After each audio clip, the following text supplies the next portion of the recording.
আসসালামু আলাইকুম। সবাই কেমন আছেন? ভালো আছেন? আশা করি আমিও ভালো আছি। ভালোর ভিতরে ভালো নাই।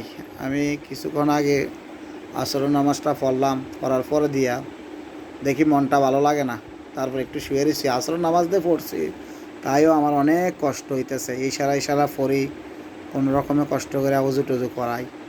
আমি অন্যর মাধ্যমে অজু টজু করি, করার পরে দিয়ে নামাজ টামাজ আদায় করিয়া একটু শুইয়া রইলাম। শুয়ার থেকে বালিশ দুইটা দিয়া ঠেকা দিয়া বসে রয়েছি। বসার পরে যে মনটা ভালো লাগতেছে না, তাই মনে মনে চিন্তা করতেছি একটা কোরআনের আয়াত সূরা পড়ি। আমি একটা সূরা তেলাওয়াত করি, সবাই শোনেন। সূরা শোনার পরে যদি ভালো লাগে আমাকে সবাই লাইক কমেন্ট সাবস্ক্রাইব করবেন। সূরাটা আমি বলি। বিসমিল্লাহির রহমানির রহিম।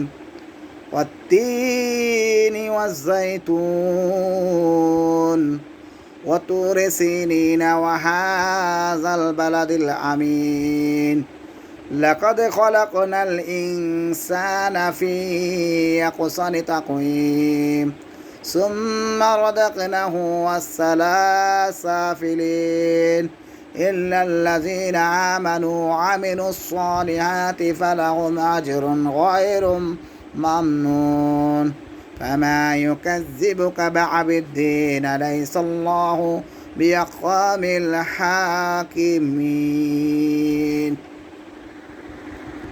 যদি আমার সূরাটা ভালো লাগে আমাকে বেশি বেশি লাইক কমেন্ট শেয়ার সাবস্ক্রাইব করবেন।